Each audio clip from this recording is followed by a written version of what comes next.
Welcome to Talk About Nerds, a bi-weekly, always geeky podcast about all things nerd. My name is Sindre, and with me I have my magically gifted friend Åvar. Hello.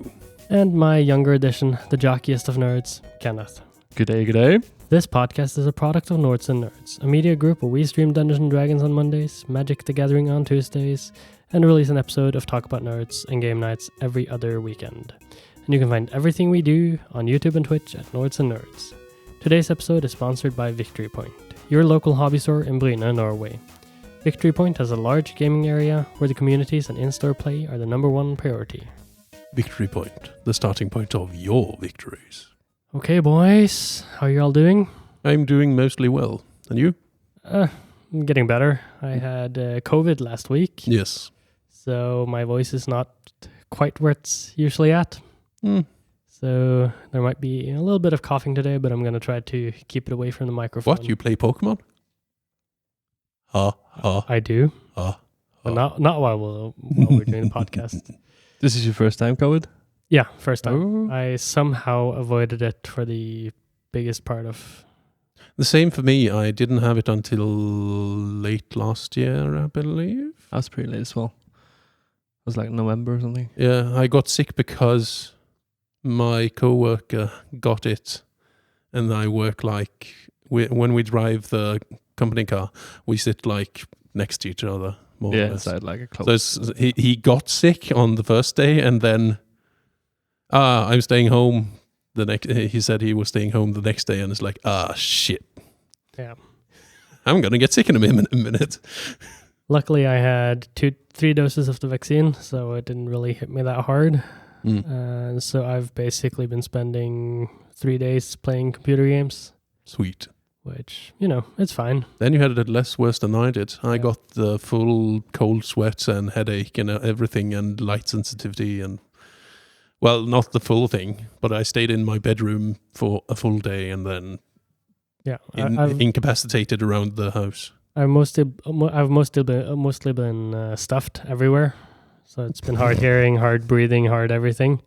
But my head's been fine. My hands have been fine. So I've been able to play a lot of games. I started by playing a lot of Satisfactory because that doesn't require listening to anything. We didn't wait. It's just too dirty to even give you this stuff. I get stuffed everywhere and you just look at Åvar's faces glowing up.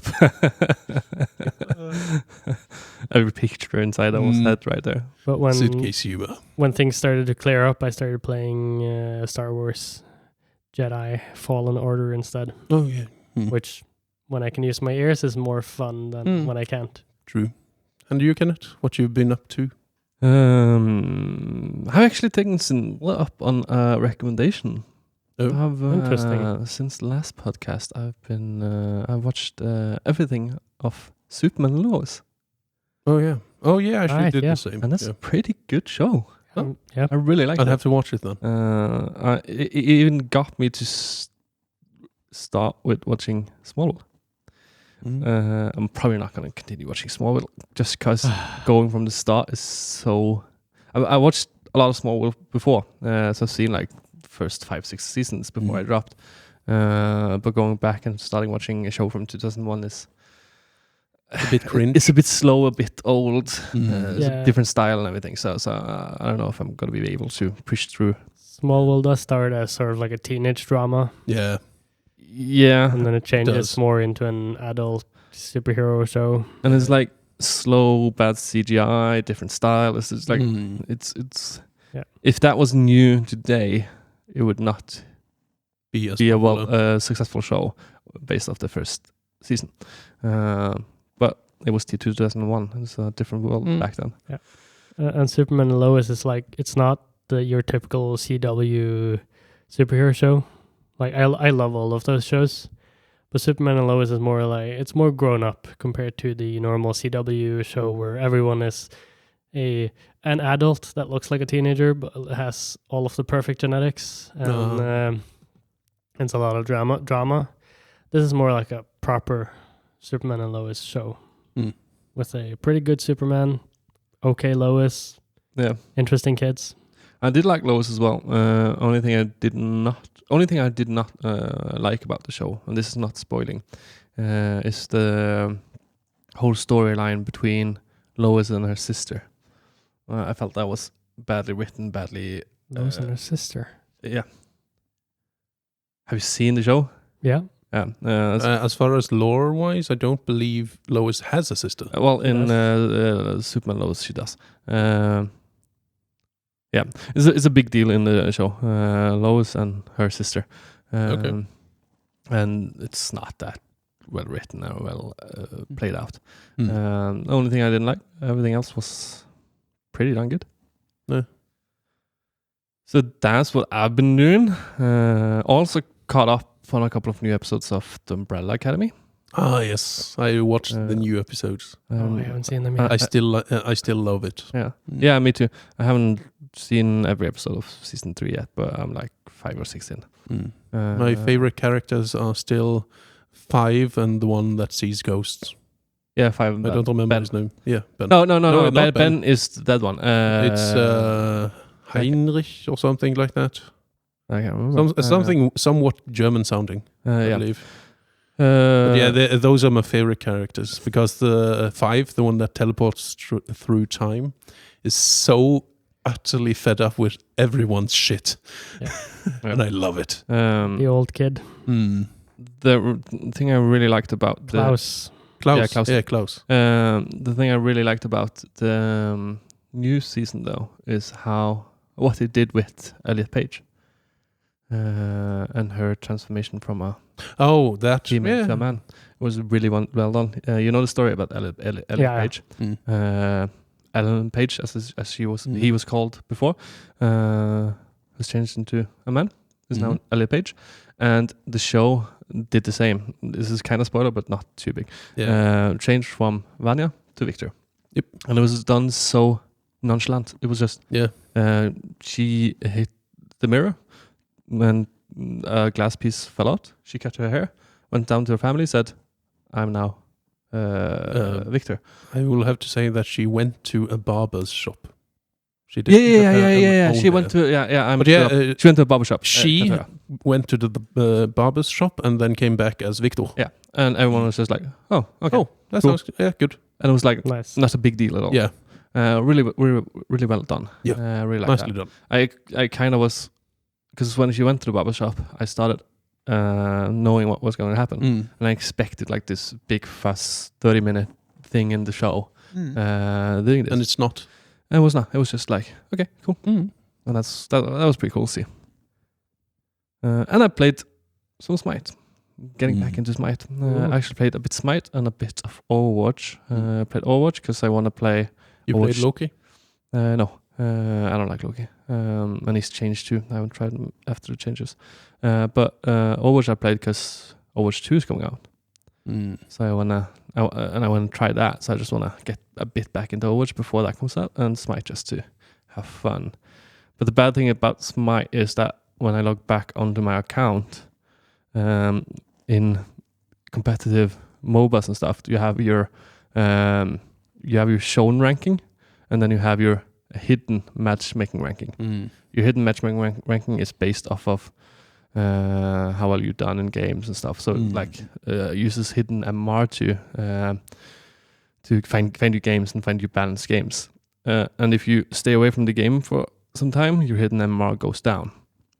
But when I came back, like after 6 years of playing Smite, and when I played Smite back then, I played in what was high level. I think it was Diamond, like highest ranked.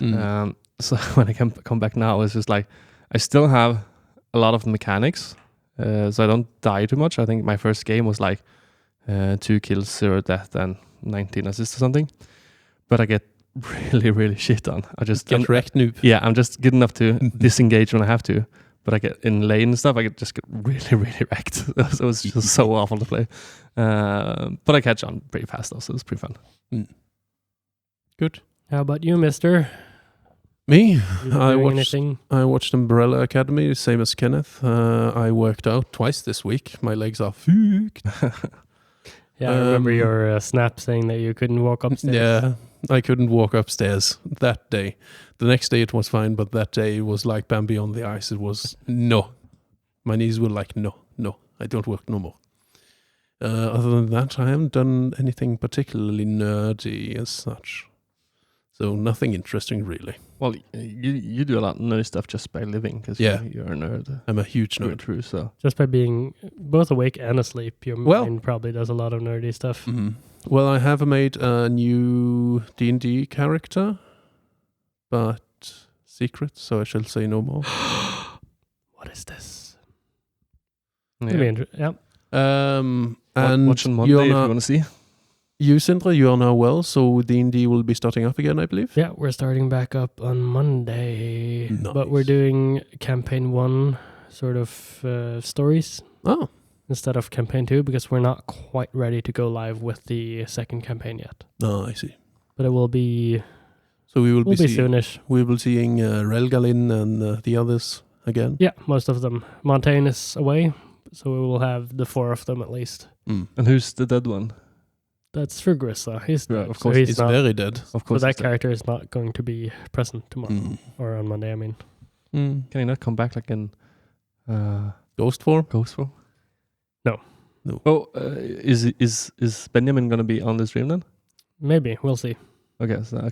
So for anyone listening to this episode, the stream will already have been. Oh yeah. So there's not really any spoilers. If you're late to the party, that sucks for you. Yeah, but I wouldn't say anything because if tragedy happens and everyone in the stream suddenly gets sick again, this will be spoilers. Yeah. So probably say nothing. Yeah. It's gonna be interesting. Yeah. So did any of you see Miss Marvel? Oh yes, I did. I enjoy. I'm probably too old and jaded, so for me, for now, it's more of a teenage drama more than anything else. I do love the background drops. The animated hand-drawn backgrounds are very beautiful, and the new take on her powers are fair. And I am interested in where the story about where her powers come from is going. I haven't seen the latest episode, maybe the latest 2, possibly. There was one, I think, yesterday or something. So probably the last 2 I haven't seen yet. Yeah, it's getting very interesting. I haven't seen the newest episode either, but I really like sort of how different this is compared to any other Marvel property at this point. Due to the sort of different culture in the show. Because as these MCU properties are getting bigger and bigger and we're getting more and more content, I feel like we're getting a lot more sort of diverging cultures inside of the shows. Instead of being just like whitewashed American 5 white men and 1 woman. And now we're getting sort of a lot more different takes on what it is to be a superhero in different cultures and stuff like that. I think that started really well with Black Panther. Yes, and I believe there's a little bit of divergent culture in Cloak and Dagger as well. Yeah. I believe. Yeah, Cloak and Dagger, that was good. But that's I like Cloak and Dagger. That's not an MCU property. No, but Still, yeah. Potato. Yeah. Superhero. But that's the thing that made me interested in trying to watch Miss Marvel. But after the first episode, I was just like, this is crap. I'm not going to watch this. It's too much teenage drama for me. Yeah, it could not catch me at all. I'm going to watch more of it, but if it doesn't catch up, or not catch up, but like escalate in some way soon, it's going to be too much teenage drama for me. Yeah. For me, it was like, after watching the first episode, it was like either I push myself to watch a couple of more episodes and maybe get invested in it.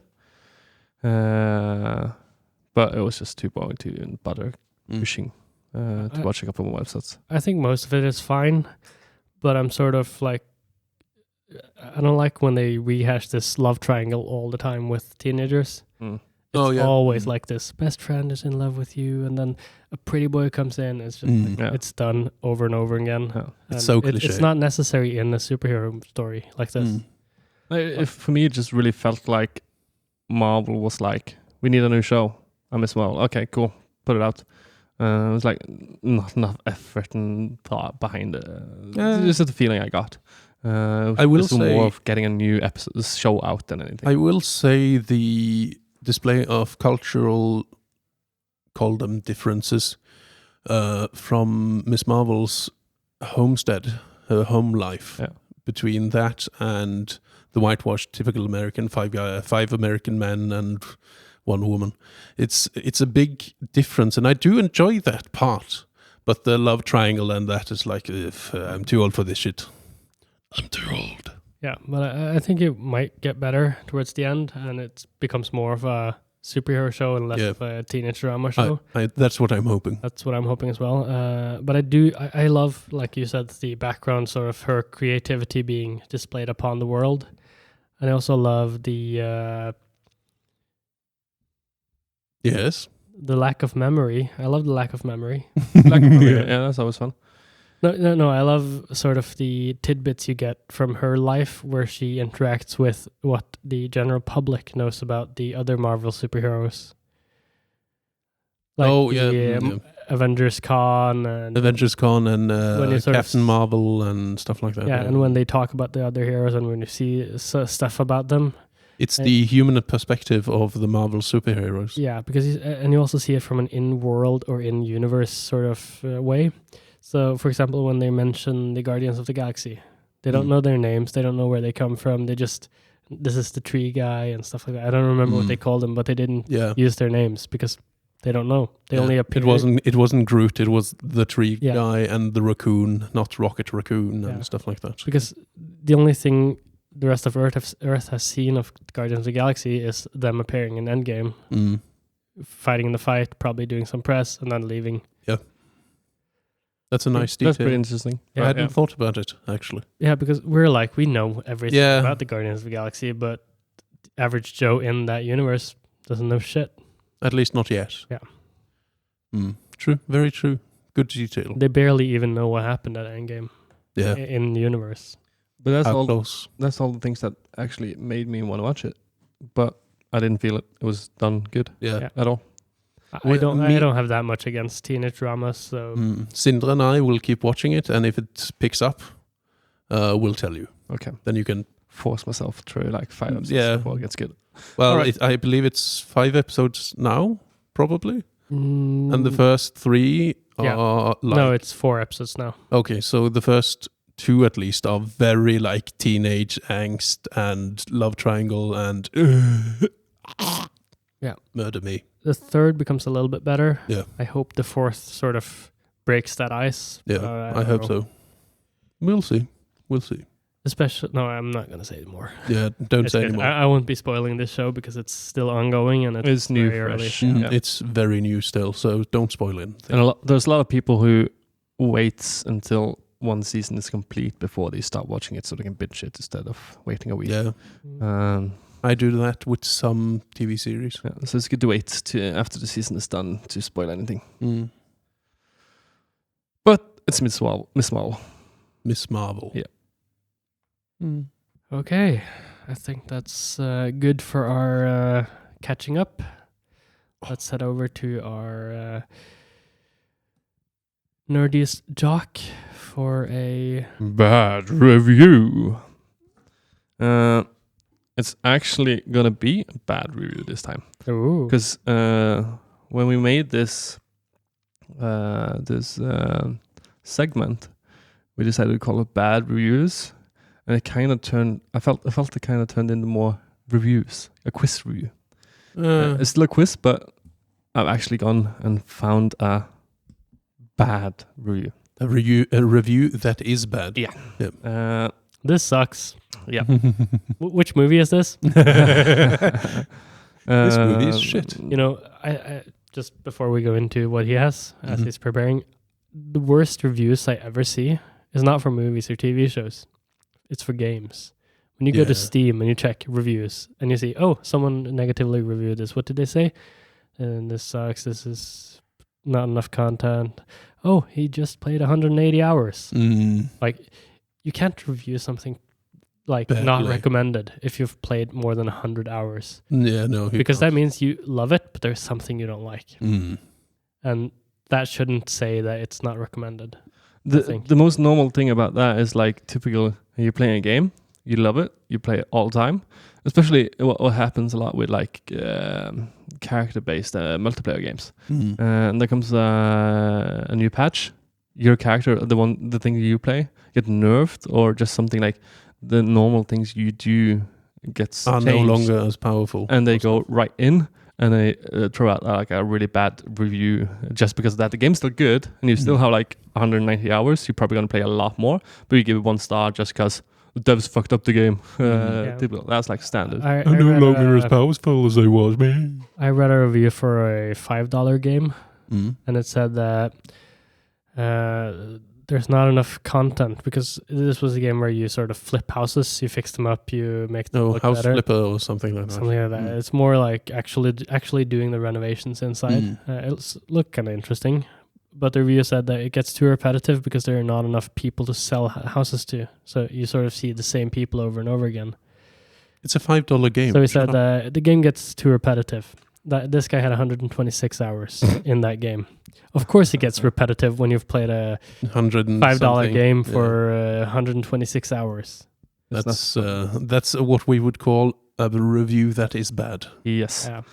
Okay, are we ready? There's going to be, if you know this, there's going to be a lot of tells in this review. But I doubt you really know it that well. Okay. I made an IMDb account just to ask why everyone hates on this show. They certainly must not have watched the show I did. This is one of my favorite comedy shows of all time. Every character is unique in their own way, and most importantly, likable. How can one watch this and not walk away thinking Eddie Shin is one of the funniest people alive? I just don't get it. Anyways, rest in peace, Silverpants. You will be missed. I don't know what everyone's problem is. This show is hilarious. You won't be disappointed. Just because it isn't the same thing as the show that this is a spin-off from, doesn't mean it's not funny. You people have to realize they are 2 different shows. The Asian guy is so funny, and the record store owner is great. Give this show a chance for real. Not too sure why this has to be 10 lines, because I can make a review as long as I want. I'm just writing this last part to fill in the extra lines. Lines. So many lines. Why must I write so many lines? Double spacing? So many lines. Oh my god, so many lines. I just don't know anymore. Like, come on. So that's the review. Okay. I have a question. Yeah. Is it Eddie Shin or Eddie Sheen? Eddie Sheen. Yeah, because it's probably S-H. Charlie Sheen's brother. No, S-H-I-N. Shin. Shane. S-H-I-N. You said Silverpants, but I have no recollection of anything.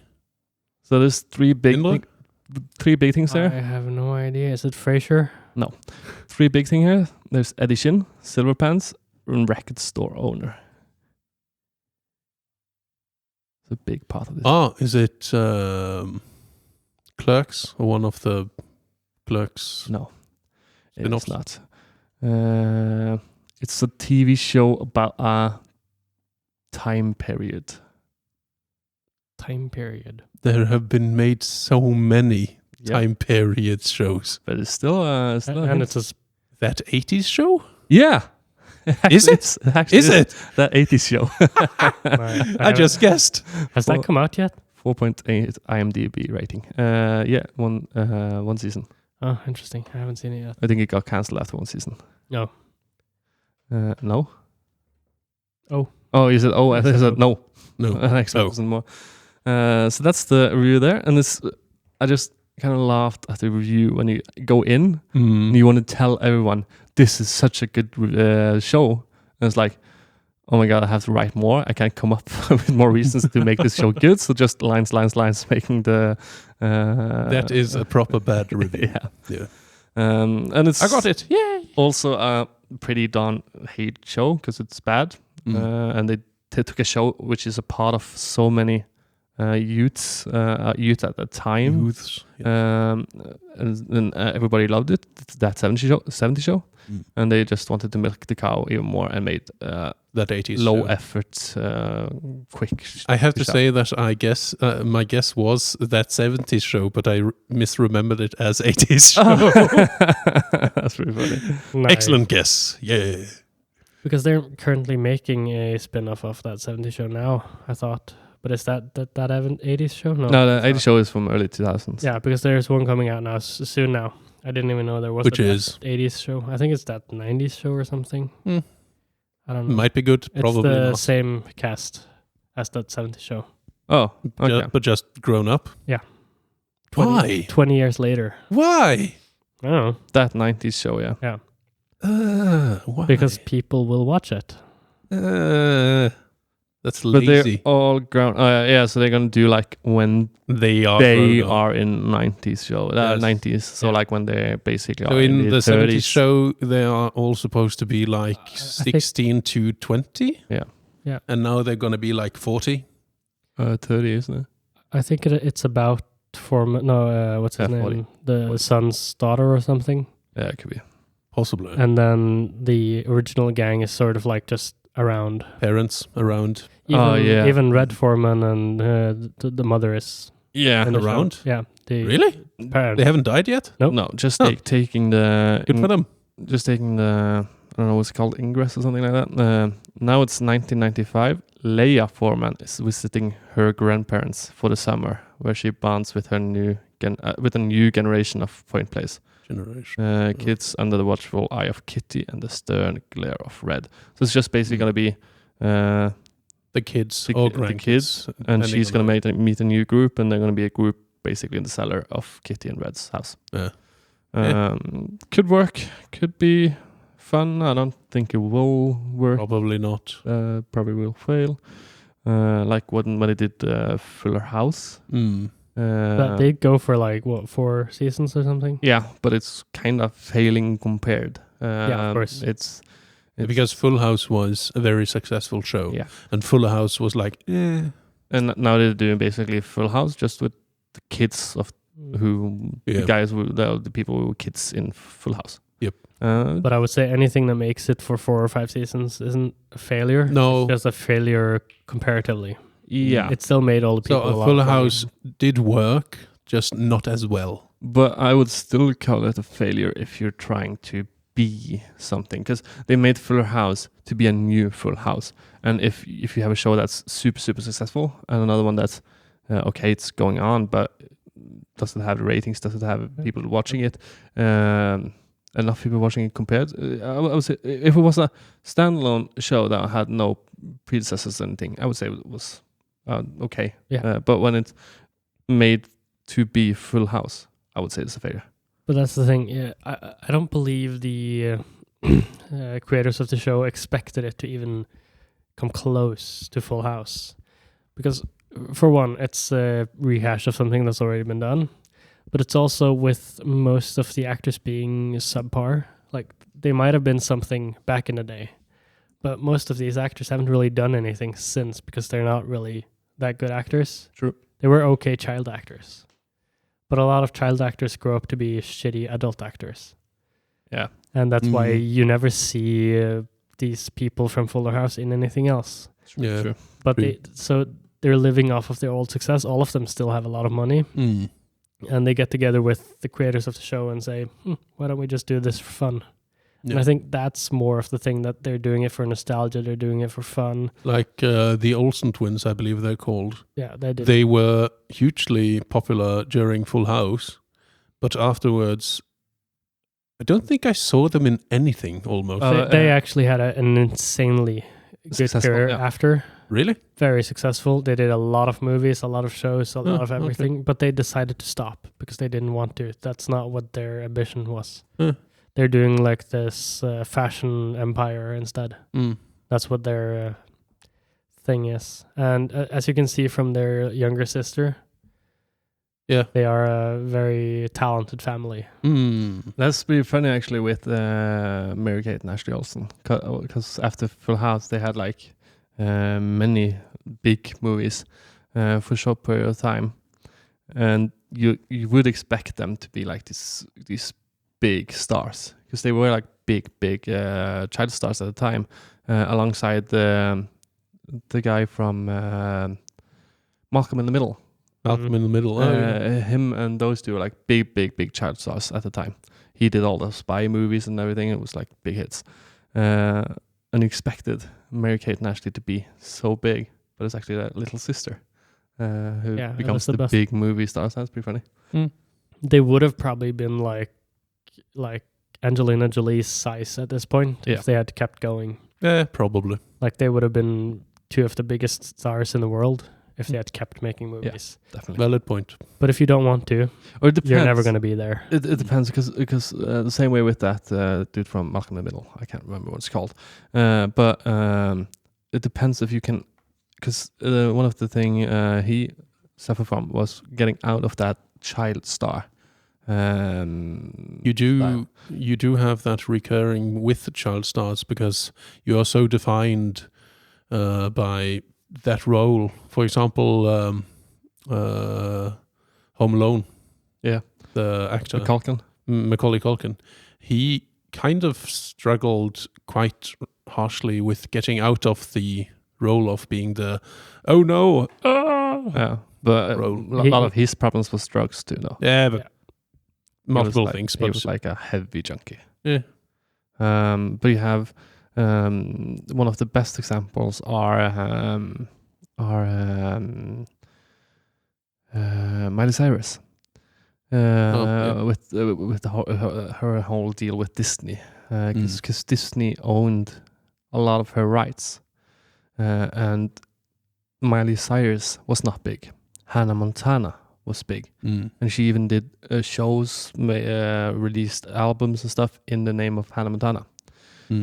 So she had a hard time, and all of those was like Disney based, so they were always focused on the younger audience. Yeah. So for her to break out from that was like impossible, and that's one of the reasons she stated she did cut her hair, start with marijuana and everything, to make Disney want to distance themselves from Miley Cyrus. Yeah. She did like in despite of from Disney to get away from them. And after she'd done everything of that, she could like start her own career, like distance herself from Hannah Montana. So there's a lot of people who just like child stars that have problems getting away from that. It's pretty hard. It's the same as being typecast. Yeah, there's a lot of actors being typecast and getting other movies is like one excellent typecast or an actor that got typecast a lot is the one who played Severus Snape in Harry Potter and the father of one of the ladies in Perfume, the movie. I don't remember his name. Alan Rickman, I believe. Yeah, Alan Rickman. Alan Rickman. But yeah, he got typecast as the villain repeatedly, and it actually annoyed him greatly. One of the roles he quite enjoyed was actually being the angel in Dogma, the movie. And every time I've seen him as the hero, kind of, he is this dark, more introspective kind of hero as such. Or this sarcastic kind of hero, like he is in Dogma. He plays the Archangel Metatron, I believe. Yeah. And I find him a very good actor, but he has been typecast heavily as the villain in almost everything. But like Die Hard. Yeah, but it is understandable though, because both with because it was the same with both Harry Potter and Frodo. Yeah, they also had a hard time after those movies, and that's not the same type of typecasting because they don't have had many roles in one specific role, but they did have two main roles in two of the biggest movies in the start of 2000. And after that, no one wanted to cast them because Harry Potter was known as Harry Potter, not his actor. Yeah. So he went and did another movie. People would say Harry Potter is in this movie. Yeah. Not Daniel Radcliffe is in this movie. So I tried to watch a lot of the movies he made after Harry Potter, and they were all so crap. Now Not he's all of them. A lot of them. Swiss Army Man. No, but a lot fun. of them which he made right after, and then he managed to break out of that mold and do more. I might not have seen them movies. Though. So he did a lot of really crappy ones. But that's a problem. I don't think I've seen most of what he's done after, but he did state very shortly after that he would be doing a lot of like indie movies and a lot of that stuff because he doesn't need to do anything for money. Yeah, true. So he only did projects that sort of interested him that were weird, different, strange. Yeah, because he was two of the movies I've watched that I rather enjoyed were Swiss Army Man, where he essentially plays a corpse in this very strange psychedelic movie about a man that essentially goes insane in the forest with a corpse, kind of. And the other one, I don't remember the name of, but essentially he grows a devil's horn and has like somewhat satanic powers over others, which I quite enjoy. It's not a good movie, but it is entertaining. Yeah. But what you said, the same thing with going on a lot of indies. I actually think that was a way for him also to do projects he wanted to do, but also get away from Harry Potter.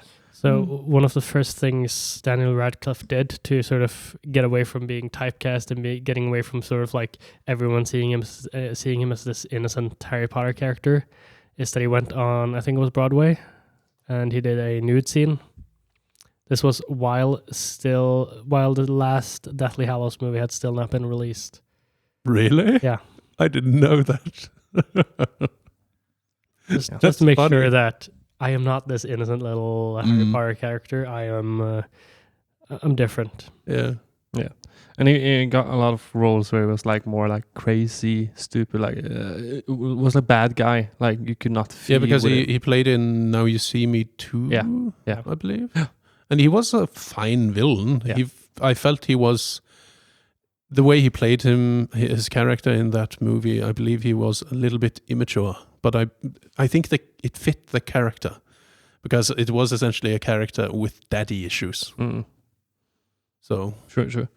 I tried to get a lot of roles where you wouldn't sympathize with him, just so he wasn't getting that, because he was always the character that everyone loved. So he basically said, "Stop loving me," just so I can get better roles. Yeah. But so we've been talking a little bit about spin-offs. Yeah. With the Fuller House and with the review we had. What do you guys think about the Fantastic Beasts spin-off? I love it. Well, mostly. It's going downhill. Well, the last one I quite enjoyed again. Okay. The second one was the first one was good, I feel. So I think it's picking up again because they've gotten back on track a little bit, kind of. So yeah, I enjoy it. But my general standpoint on spin-offs is, as long as it's good, I love more content of the stuff I love. So if I like something, I want more of the good stuff. So and if you can make it on the same level, yay. So if the fourth Fantastic Beasts movies tanks completely, if the fifth tanks completely, will you then say that it wasn't worth it, that they shouldn't have made them, or? I will say it was a worthwhile attempt, though they failed in it. Yeah. I'm more with Fantastic Beasts. Yes, I think I watched the two first. I watched the first one at least. I think I watched the second one as well. I have not watched the third one. But in my opinion, I'm a bit mad at them for making them. Because I really love Harry Potter. And I love the Harry Potter world. And I felt like I should have explored more of the school world or Harry Potter world instead of focusing on making Fantastic Beasts. So it's just like, in my head, it was more like they're doing these films, and therefore I won't get the content I want as soon as I want it. So therefore I'm just like a bit meh on them, but they're good movies. You're a little muffed.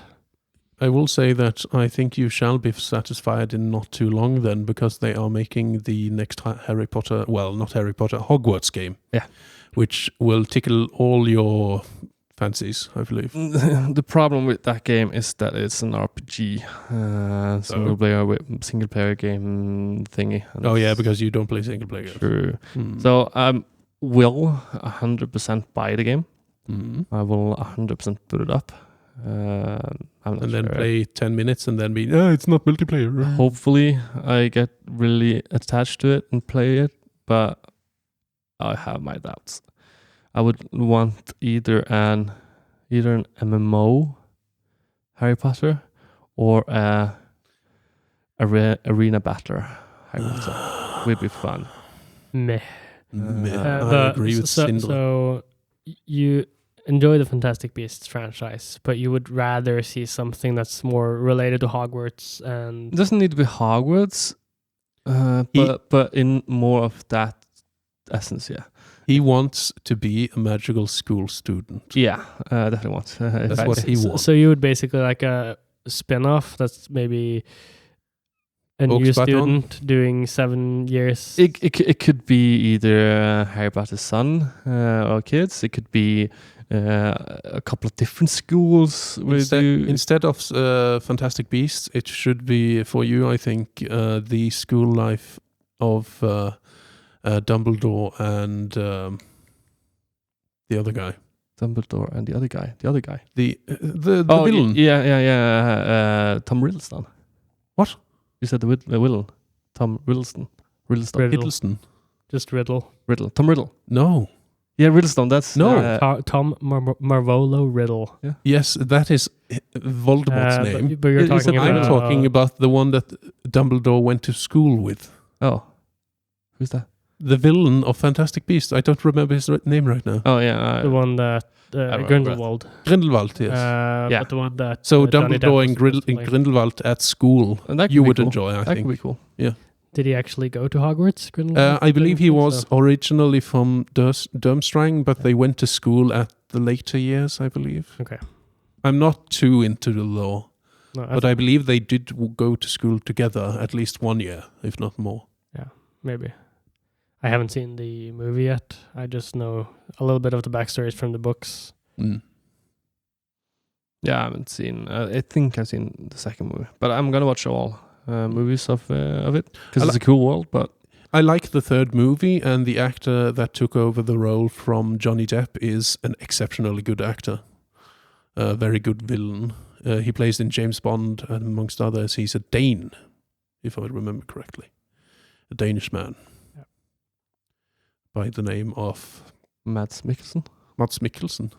Is it? Mads Mikkelsen. It's Mads Mikkelsen, you uncultured swine. I'm not Danish, so I have to say no, but you're Scandinavian, so shut the hell up.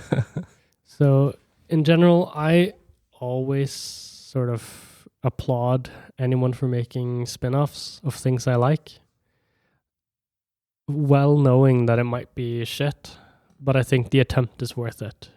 Same. Because every time I have a property I like Harry Potter or Star Wars, for example, I'm like, okay, I really want to know more about this.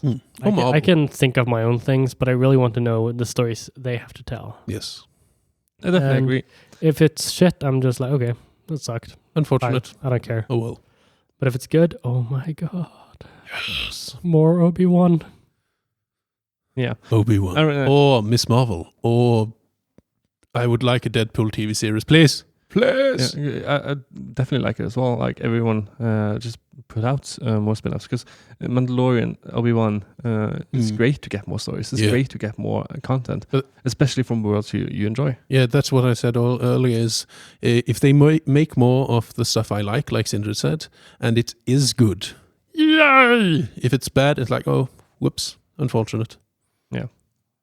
Only thing about if I feel like they don't put enough effort in and it's bad, and I really feel that milking the cow style. Milking the cow, yes. Yeah, they just want more, and it's bad. They're just because I'm gonna watch it if it's a title that is in a world I like. I'm gonna watch it. I'm gonna spend time on it, and if they don't even bother to put out something that's been made a lot of effort in or good, I'm more just getting mad at the...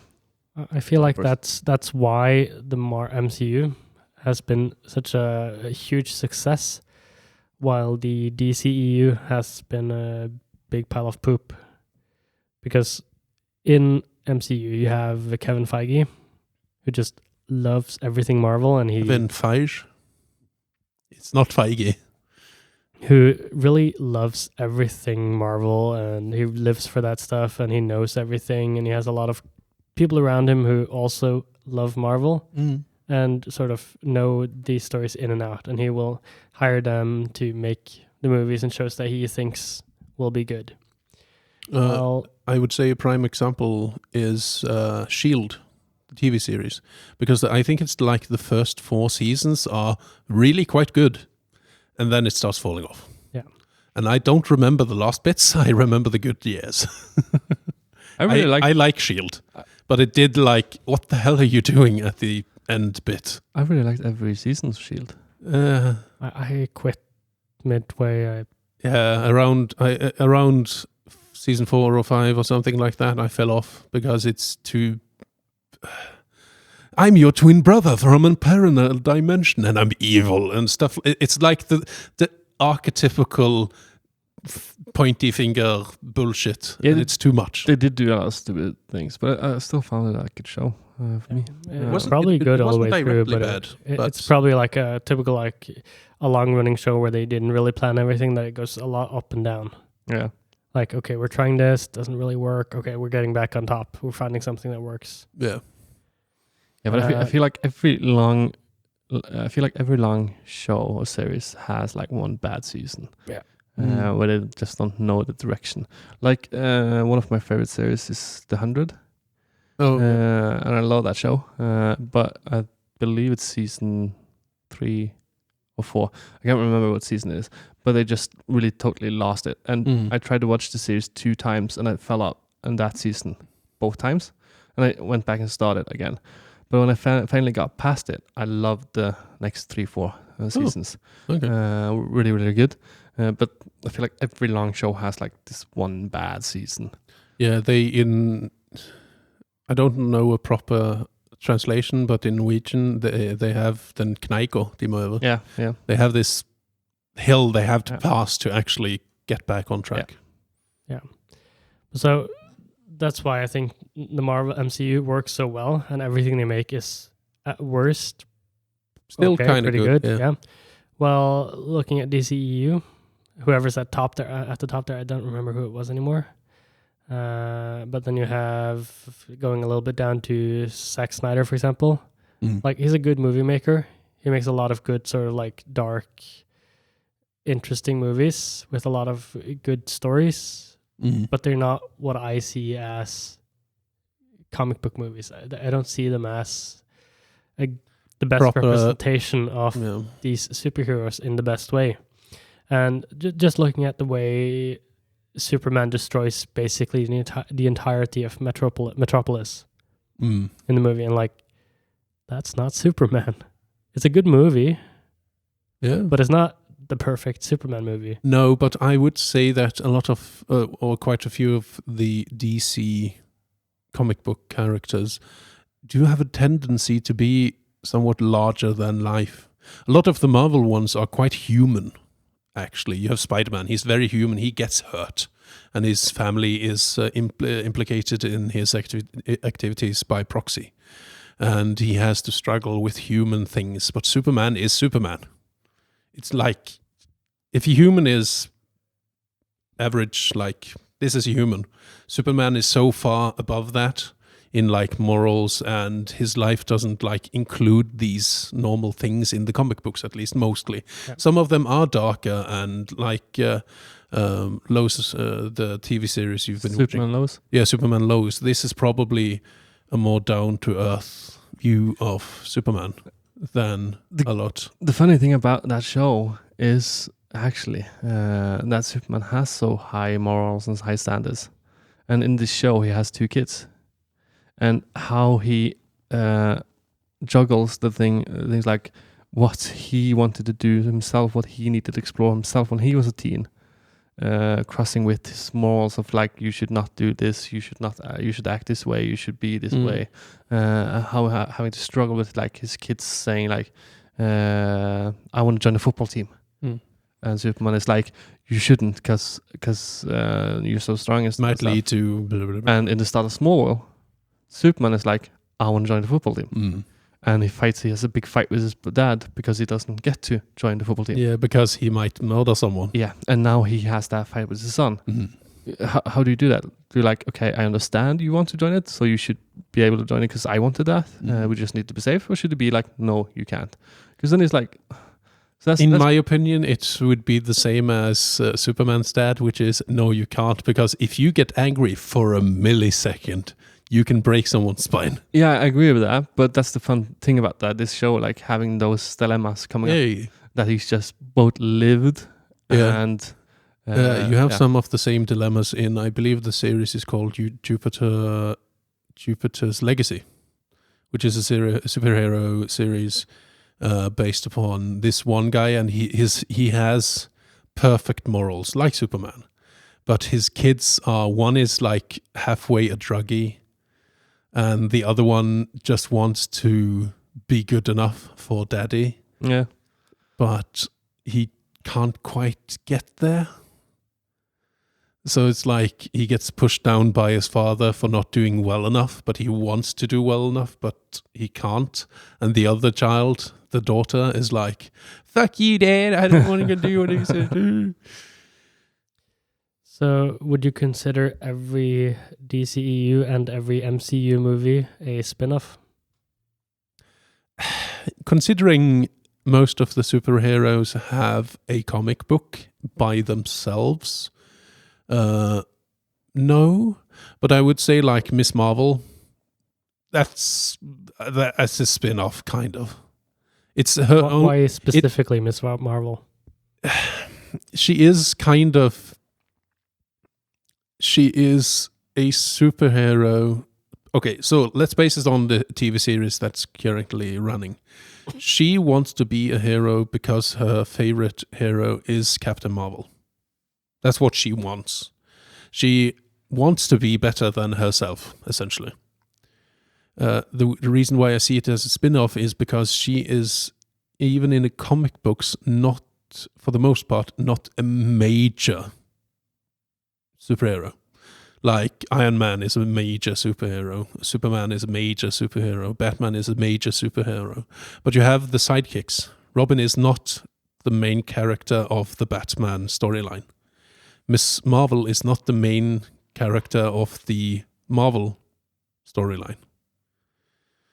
Captain Marvel could be argued as being a side character as well, but it's semantics, and for my part, I feel Miss Marvel is more of a spin-off. Also, she hasn't been in the movies, so I understand where you're getting but at. you not completely agree. No, Yeah, I It's a fair understand, point. but I don't agree with that. That makes it a spin-off. no, I think it is a spin-off. That I agree with, but I don't agree with your reasoning because she's smaller and because she's based on her love of another hero, and that in the comics she's not a major superhero. First of all, most of the big superheroes didn't start out big. no. A lot of them are actual spin-off from other comic books. True. Like, I don't know if Iron Man appears this way, but a lot of them appears in one issue of a comic book, and then they start their own series later. The only like original superheroes in Marvel are like Superman, Spider-Man, and Captain America. But That's about it. And then you have people appearing in those and either becoming villains or heroes. Yeah. So it's a little bit like... But if you're going to look at how... If we're just going to look at movies and TV shows and not the comic books themselves, I would say that every single MCU property is a spin-off, I would say either of the Hulk, the Amazing Hulk, is that the movie name? Don't remember. Or I'd say Iron Man, because that's sort of the big popular one that sort of created the entire MCU. Yeah. And because of Iron Man's popularity and success, all of these other shows have been created. Yeah. What about Avengers then? I'd say Avengers is the biggest spin-off of Yeah. Iron Man. Okay.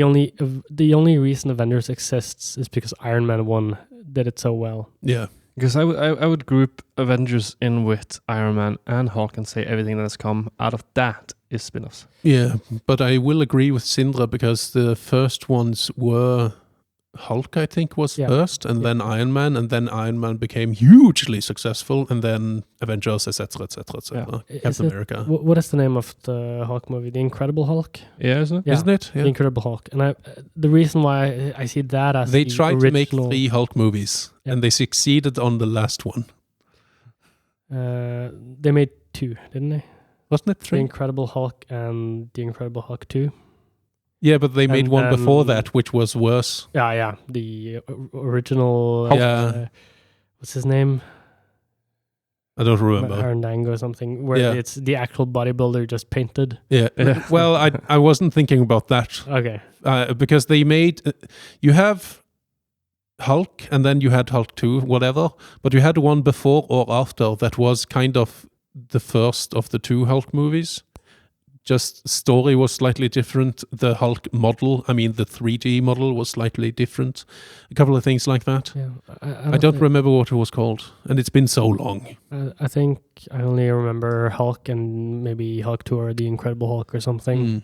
The one you're talking about with the Lou Ferrigno as the Ferrigno. bodybuilder just painted is Incredible Hulk. That's a TV series, Uh, is it not? from back in the day. No, it's a movie. I think no, it's a It's TV TV series. series. Yeah. And then you have the Hulk from 2003. That's more the one you're thinking about. Yeah. Probably. Doesn't that have a sequel? Not that I know of, because after that, Just check the actor. because after that, the Incredible Hulk came in 2013 or something. Yeah. That's probably what I'm thinking about. The one that's from 2003 and then 2013. Yeah, right. Because I remembered it being remade essentially. The Incredible Hulk And- is the one I'm talking Yeah. about. Because I remember the 3D models of the Hulk were massively different in the 2 movies. And that's the thing I remember most. And that was with Edward Norton, and I remember they didn't continue with the same actor, Yeah. even though it's the same Hulk technically. Yeah, kind of. And you've seen that by other, like the general. They kept the same general and everything, but Yeah. didn't keep him. And we've also They- seen the bad guy from the movie. Yeah, but in both movies, they didn't quite get it right. It wasn't as entertaining as Iron Man or Avengers or Captain America or all that stuff. It was kind of in the funk of the DC movies. It had that no, it doesn't quite work. Yeah, but so the Incredible Hulk is the first time we have sort of an inkling of what's to come.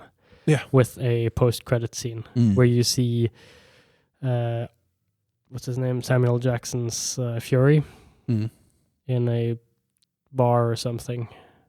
Yeah. And that's sort of the beginning of the entire MCU. But I feel like the Incredible Hulk wouldn't have been able to kick this off alone.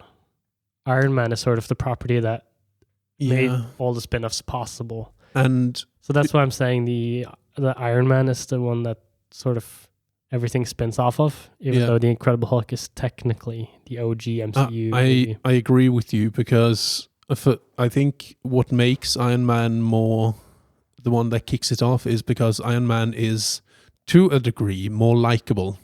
You feel more, or you want to be Tony Stark more than you want to be the Hulk. Because the Hulk is, smash me. Yeah. While Iron Man is, I'm Iron Man. But Bruce Banner's cool. I really hope they fix the Hulk again. Yeah. I don't like the Hulk in Endgame. Oh. No? The smart one. Smart Hulk. Why? He's so good. That's the proper Hulk. Perfect balance. He's not a good Banner and he's not a good Hulk. No, because he's I know, he sucks at both points. a banner. Oh. Who Banner? It's pretty funny, actually. To be fair, in the comic books, that is one of the versions of Hulk. The I know. Banner Hulk. I know. How about She-Hulk then? I haven't watched it. It hasn't come out. I just Hasn't it? watched a snippet of the trailer and the CGI looked horrible. Well, parts of it. I thought it was out. No, it's coming out July, I think. Okay. So this month. It's sort of the August. series that comes. Yeah, August. It's the series that comes after Miss Marvel. Yeah. Gonna watch it? Definitely. I'm at least gonna try it. I think it's gonna be good. Yeah, probably. I'm more like, if I got time and have nothing else to watch, I'm gonna start it up. I love all of the complaints about how She-Hulk looks because she's not a big Hulk. Yeah, but And- she's never been that. No, I know, and that's just the people who doesn't understand that She-Hulk is not the same thing as the Hulk. No. She's similar, not yeah. the same. The name is just stems from her being strong and green. Yeah. Because I think lore-wise, she's not as powerful as Hulk, because Hulk is driven by anger and he can be essentially infinitely powerful. But while She-Hulk is just super strong and regeneration to a degree and durability, she's just like Captain America, but more. And green. Yeah, and green. And big. I don't know that much about She-Hulk, so it's going to be interesting to same for see me. the show. Yeah. Because I believe one of the She-Hulk's comic books, she was essentially the Hulk, but she. Yeah. Those are the kind of spin-offs I'm like more meh towards, but if it's good, it's good. I'll watch it. But it's like when you get so far out in a universe, it's more like, I don't need to watch it, but I'll watch it if it's good. I'm like there now that even though I consider everything MCU as spin-offs, I don't see it as sort of spin-offs in the same way. Like, what's the name? How I Met Your Father. That's a spin-off. That's a proper spin-off. Yeah. Like, they didn't plan for it. They didn't want to make it before How I Met Your Mother was successful. But every MCU spin-off now, it's not sort of like. Well, S.H.I.E.L.D. is a spin-off. Yeah. You can't argue it's not. No, a spin-off. That's a big proper spin-off. Yeah. But all the other MCU properties, like I don't Miss Marvel is technically not a spin-off. S.H.I.E.L.D. is technically not canon. Isn't it? No, I don't think so. Oh. Because that includes Inhumans, which has not been canon, kind of. So yeah. Yeah, and it's also not being referenced in any other MCU property. True. But it is a proper spin-off. Yeah. But the thing about all of the other Marvel spin-offs is that they're not directly linked to one success anymore. I say they're linked to Iron Man. Yeah. But I wouldn't say She-Hulk is linked to a single success. No. It's linked to the entire MCU being a success.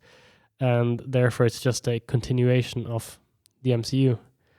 So I wouldn't see it as sort of like a spin-off I don't want to see. It's an MCU property I don't want to see. I see that more as a connected universe now than... I would agree with you, and I would add on to that we are in the period of the same thing with vampires and zombies and now superheroes. You had periods where zombies were hugely popular. Walking Dead, and all the games, and all the TV series and movies, zombies. And before that, you had vampires, vampires, yes. And after that, you had werewolves, werewolves, all the werewolf TV series. Now we have superheroes are hugely popular. So people just make it because why not? Yeah. So I'm waiting for the downward spiral, which will be bad superhero movies and TV series. Which will probably eventually happen, but I hope it lasts a long time. Yeah, because you have a lot of other movies as well with superheroes that's not MCU or DC. Because but that's the difference with zombies and vampires as well versus superheroes is that you have Marvel and Disney and everything behind, so it's a lot higher production and a lot more money in it. True. And so Marvel is starting to take a lot more risks now. So they did have one big movie that was a risk, and that's Guardians of the Galaxy. That's so different compared to anything else they'd made so far. And probably the best one they have released as well. Yeah. But it is very, very good. But now they're starting to take risks again with sort of changing up the genres. They're not doing sort of like superhero movies. Now they're doing like detective movies. They're trying to make their comic book properties into different kind of genres, like Loki, for example. Yeah. Which is a lot more sort of buddy cop style. Oh, very much so. Yes. And then you have like Miss Marvel coming out now, which is teenage also, drama, kind of. And then we have She-Hulk, which is going to be sort of like a lawyer style show. It's going to be like lawyer / detective. I feel it's somewhat Daredevil-ish. And I really love that they... Oh, and you have, of course... WandaVision. Oh, yeah. That's good. That's a good TV. If you haven't watched it, watch it. Yeah. And Hawkeye as well. Yeah, and Moon Knight. I haven't watched Hawkeye. Moon Knight. Oh, I want more Moon Knight. But the thing is, doing all this it's high risk. A lot of this has a big potential to tank. And I don't mind. No. I want them to try. Yeah. Because they might find the next WandaVision. A show that, like, can this be good? I would say that Moon Knight not as good as WandaVision, but it was really good. Yeah. Yeah, I think I liked it at least. And the cool thing about that as well, like with WandaVision, if WandaVision would fail totally, the new Doctor Strange movie, yeah, I've done that as well. I've seen the new Doctor Strange movie. Oh, you have? Did you like it? Yeah, it was alright. And the new, but in that movie there was lots about Wanda and references to the TV show as well. How did You mean the movies? No, the WandaVision TV show. There was references to that. Oh, you mean? Oh, sorry. In the Doctor Strange Dimensions of Madness or whatever, there was references to WandaVision. Yeah. But if that tanked, would it done anything with it? Would it done different with the movie? Probably. And that's the thing. Like they can just put out thing, and if it succeeds, then use that in other movies and series.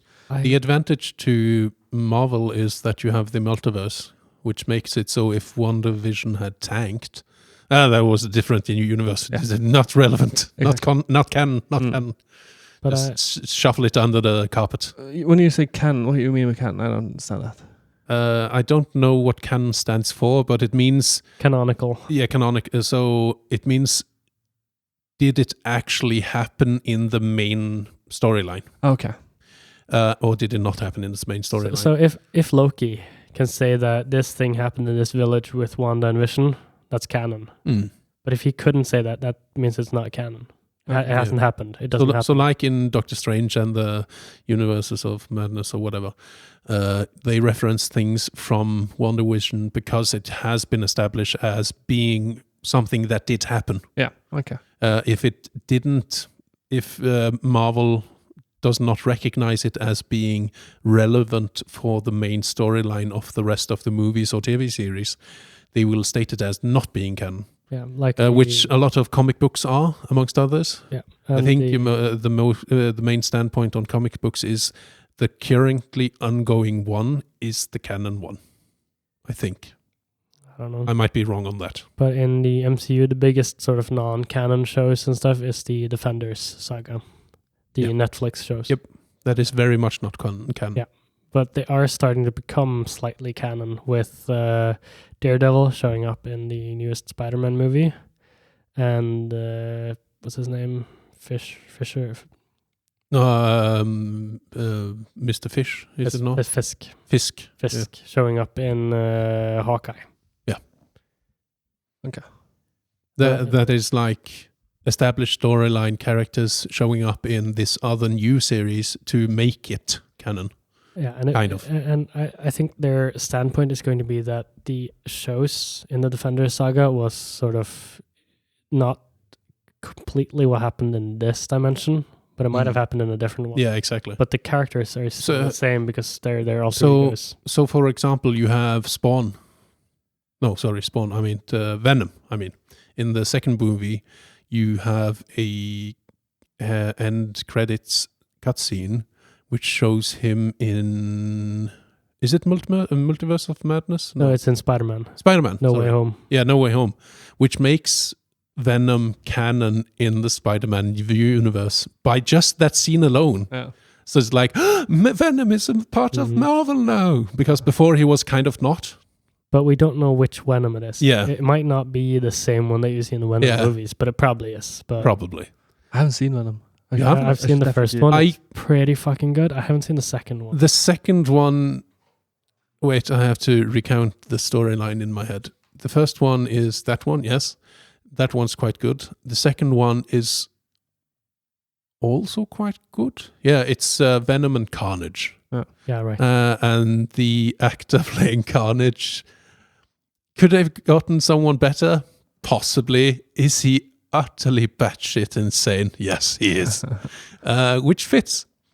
So I think the first one is better, but the interplay between Venom in his host, which is the actor that plays Bane in Batman. Damn it! What is his name?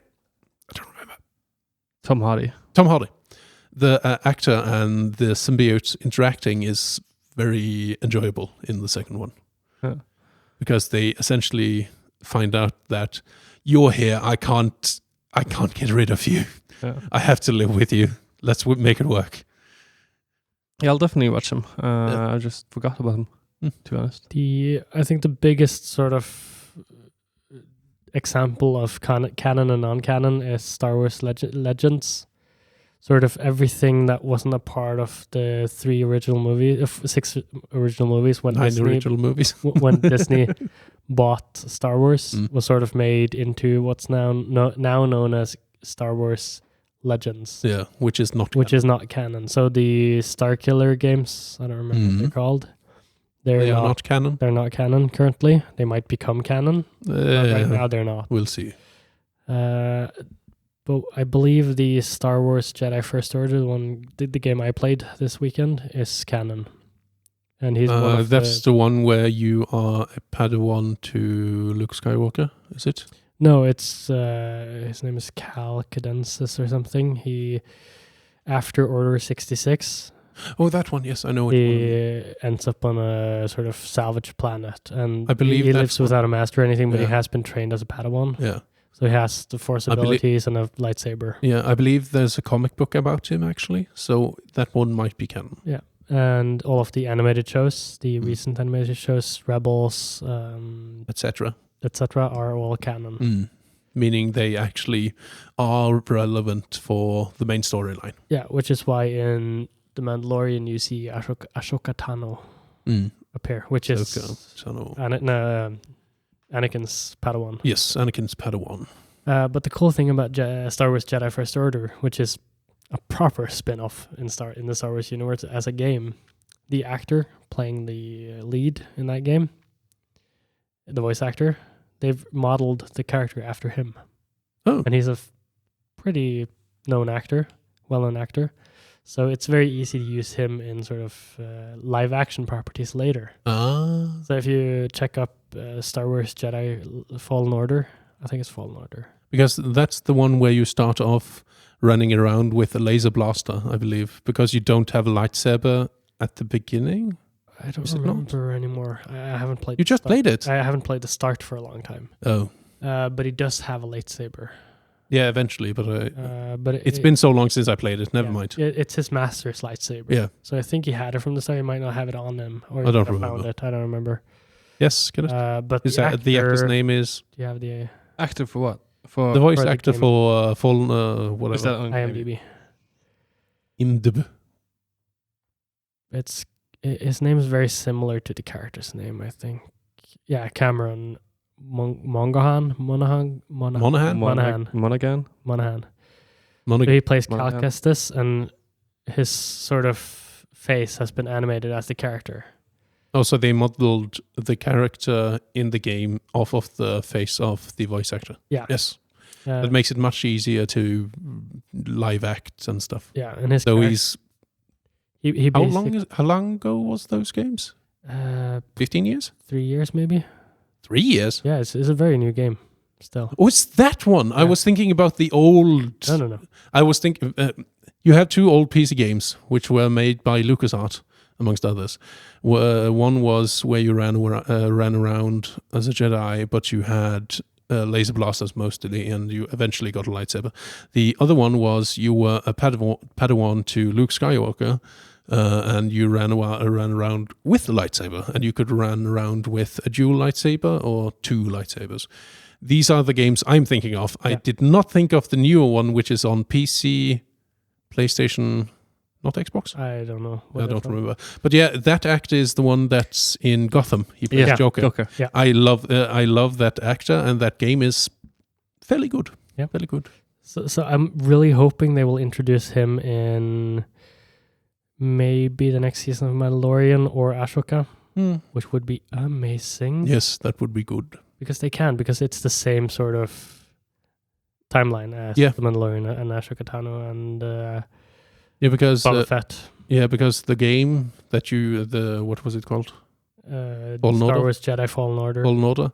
That's like 10 years after Order 66, I believe. Yeah, same time as Kenobi. Yeah. So, good. And that's all canon, as far as we're aware. Yeah. So, anything going forward, we might see him in Kenobi. Yeah. Or Ahsoka, Tano. Yeah. and that's what I like about these shows is that they're taking the voice actors for example, this one Mandalorian woman. I don't remember her name now. The one that the Mandalorian interacted with in the TV series. Yeah, sort of the. I only remember her because she was in Deadpool. She played one of the villains. Nice. I don't remember very her good name or looking. anything, but she's sort of like the leader of the Mandalorians. Not the cultist Mandalorians, but the more normal Mandalorians. Oh, we're talking about different people then. Yeah, she's the one that's sort of helping him on the space station when Luke comes in. There are 3 Mandalorians that are helping him. Yeah, the 3 in women, blue females. armor. Yeah. Yeah. Their leader. I was thinking about someone else. Yeah, she is the one who actually has the voice in the animated show. Oh, okay. For the same character, which stuff like that. I really love when they sort of do that.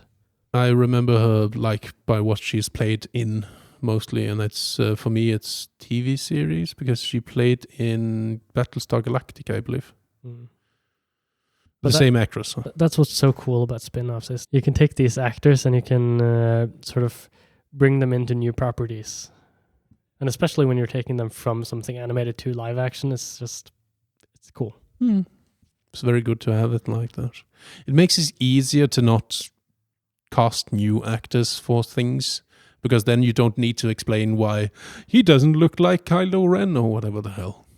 Stuff like that. Yeah. Same thing actually about the Starkiller games. I don't remember what they're called. Neither do I. I just remember that I enjoyed them. Yeah. Because you get to play as a hugely powerful Sith boy. Yeah. But there also you have the same... whatever. The actor looks like the character. Yeah. But the interesting thing there is that was actually a coincidence. Oh? The character was designed separately from the casting of the actor. I don't believe you. But one of the crew members said that, oh my God, that looks like him. I think they might have refined the face a little bit after. Yeah, because in the games, it looks exactly like him. I know. So. But that's why he was cast as the character, because it looked exactly like him. Kenneth, do you have a quiz for us today? I do indeed. I'm going to win this time. Yep. Buzzers, Sindre. Bah. Åvar. Ha-ha! Haven't you had that like 3 times now? No. Haha. It's a different one from last time. Oh, haha. Okay. Let's go with it. Question 1. What actor plays Frank Castle in the Punisher TV show?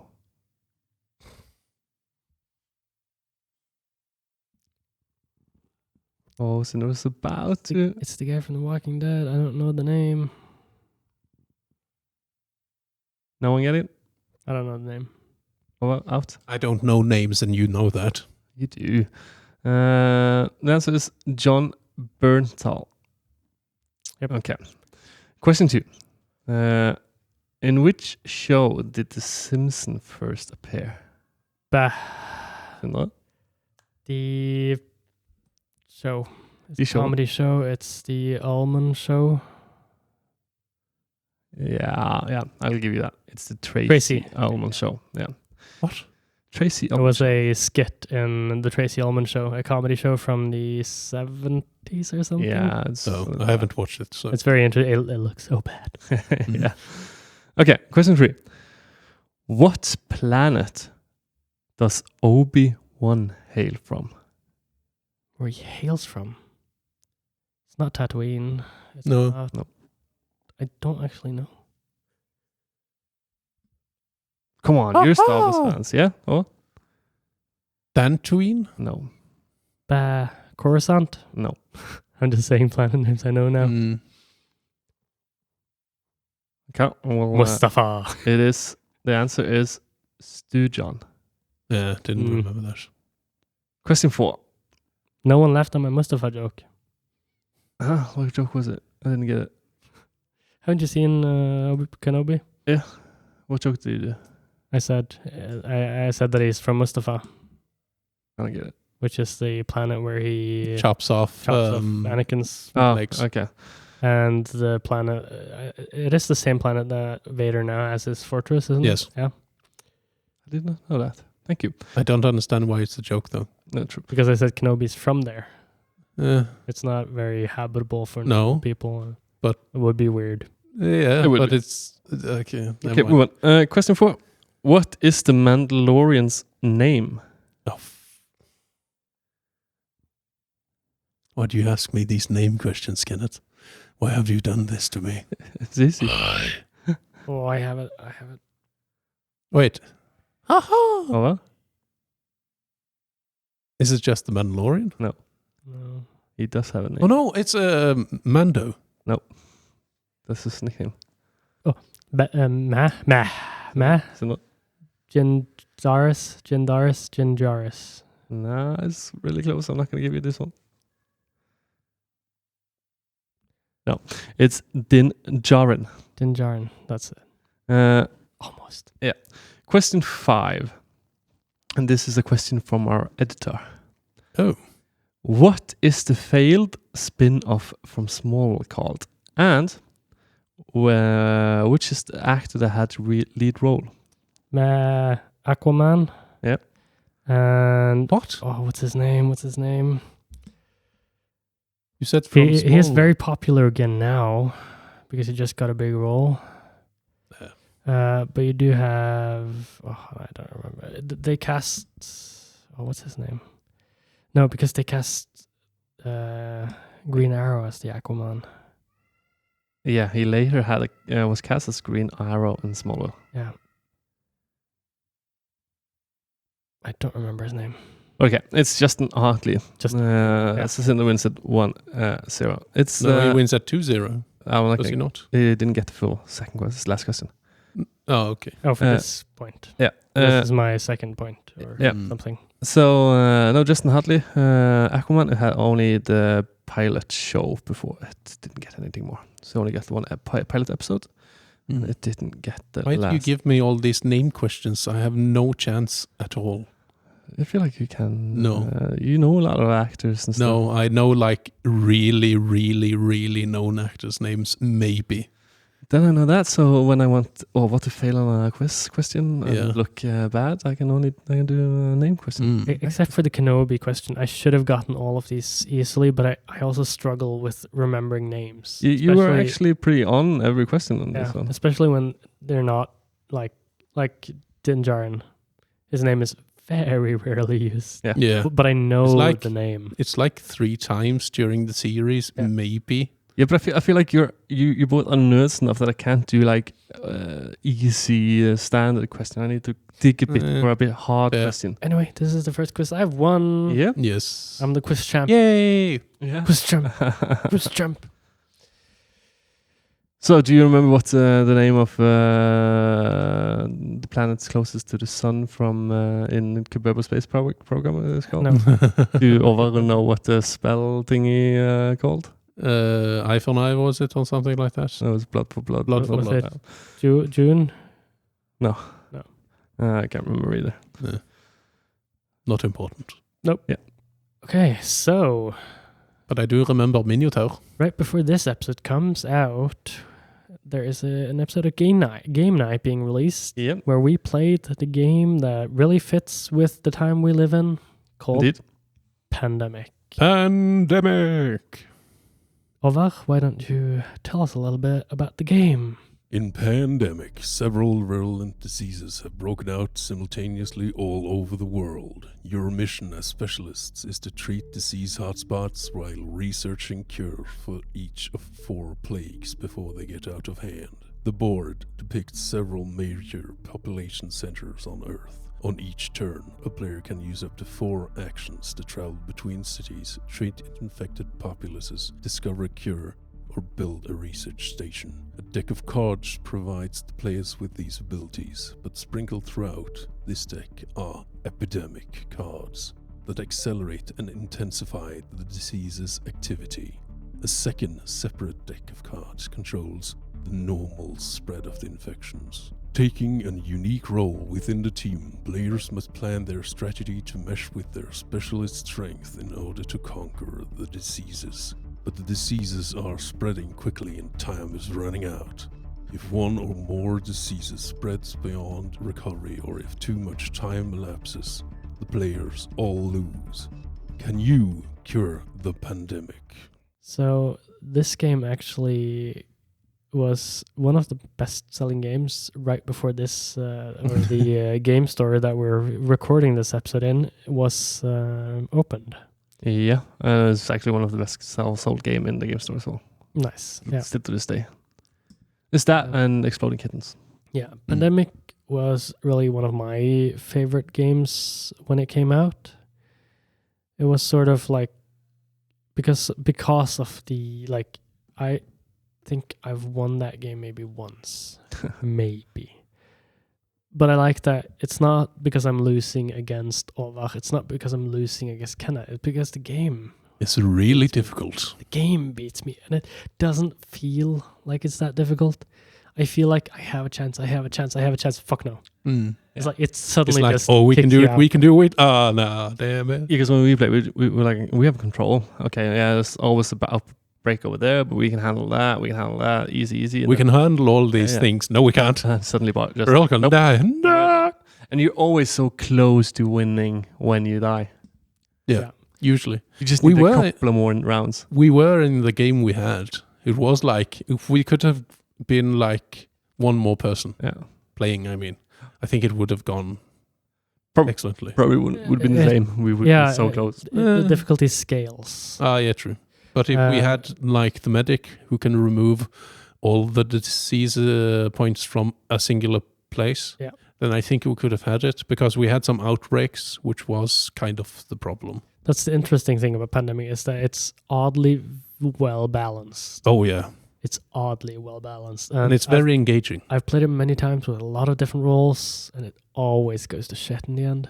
But I think the biggest issue with the game is that you can start as friends and hate each other's faces at the end. It's not because you're playing against each other, but you have an opinion on what needs to be done, and another player will have an opinion on what needs to be done. Yeah. And depending on whose turn it is, they can decide what's going to happen. And if the other player does not agree, you can end that game as like enemies almost. Yeah, we had a lot of discussions on what to do. Yeah, a lot of the time in that game is between rounds. Like, okay, stop. We got to talk about this. In 2 rounds, we might just die. So let's do this. No, maybe this. And then we just have to discuss every single possible outcome. And you do have a bit of knowledge about what might come, but you don't know completely. And so it's just... Well, it depends on what classes you have. Yeah, of course. You still have a little bit, because you know the cards that have been picked earlier and what cards are on the top of this pile. Not the first 1 or 2, but you know, like the 7 next cards. So you know that it might be this one. And if it's that one, we're fucked. Yeah. And it's really cool how the classes or professions you play make the game different. Like, I really liked your class, where you can play those good cards 2 times. Yeah. So that makes the game different as well when you play it again. And I think there are like 8 different classes, maybe. I think so. I think you're correct in that, yes. And this game, it's made by Seaman Games, if I'm not incorrect. Seaman. Sedman. And it might not be the right one. Yeah, it's the right one. And the thing is, when I received my copy of this game, I got it, we set it up, I lacked 1 hospital building. Oh. So I sent an email to them, and 6 days I'd received a zipper bag with 1 building in it from them. Nice. Free of charge. They just sent it to me. Cool. And that's a good publisher. Yeah, and this is a really good publisher. But a lot of publishers in the board game world are really good with that. Yeah. Really, really good with that. If there's anything missing, just tell them and we'll fix it. And so I really love Pandemic, but I hadn't played it for a very long time, because I started playing Pandemic Legacy Season 1 and started Season 2, I believe. Okay. And I started playing Pandemic Legacy with 2 friends, or 1 brother and 1 friend. Not this brother, the other brother from the same mother. And that's sort of like a 12 season. It's a 12 game if you win every game, and then you can double it if you lose every game. but every time you play, it changes. So I've been playing that one, and that one you actually win sometimes. You actually win sometimes. But everything changes, so it's a very different game from Pandemic, especially in the end. It starts off as the first game is standard Pandemic, and then everything changes. And you get to name places and stuff like that. Yeah, I was about to say we should play it here, but then we'd need to play multiple games, so probably not. Yeah, we can do stuff like that when I move closer. Yeah. That could be a special edition, series. Yeah, it would be cool to review a Legacy game properly. It would be. Yeah. Like full spoiler review. Betrayal at Legacy the House on the Hill Legacy. Is that a thing? Yeah, it is.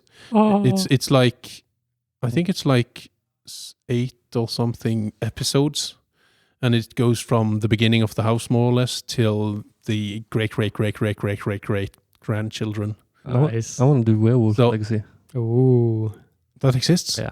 Oh, yeah, we should do those when you move closer. Yeah. Look out for our special episodes of Game Night called Legacy. Game Night Legacy. Legacy. Oh, I like it. That would be cool. So, I've played this game quite a few times. I love the entire look of the game, the feel of the game, how it plays. But I want to know, Åvar, what's your review?